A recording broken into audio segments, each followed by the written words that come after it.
शुरू में कुछ भी नहीं था, बस एक परब्रह्म थे जो सबसे बड़े और अनंत थे। उनकी कोई शुरुआत नहीं थी और न ही कोई अंत।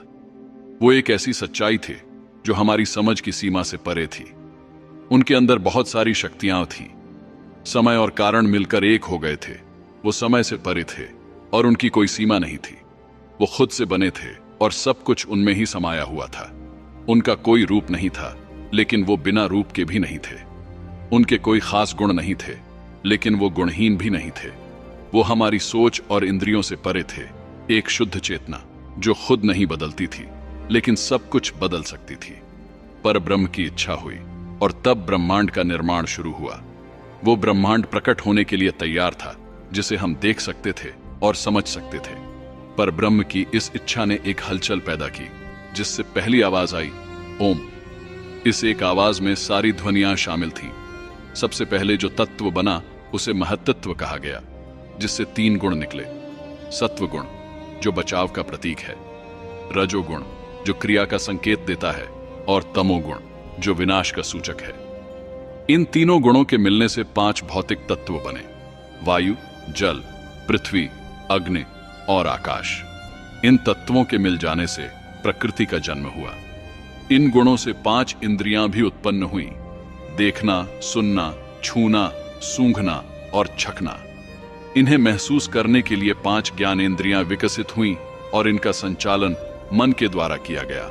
जब पदार्थ अस्तित्व में आया तो उसके साथ संवेदनाएं भी प्रकट हुईं।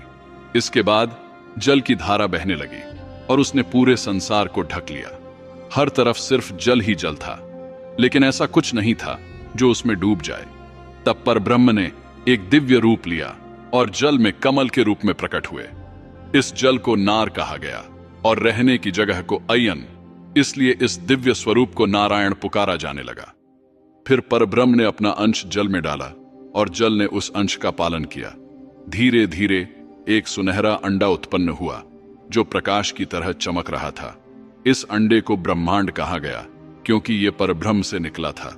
नारायण ने विष्णु का रूप लेकर इस अंडे में प्रवेश किया। विष्णु सर्वव्यापी थे और उन्हें सृष्टि के संरक्षक के रूप में जाना गया।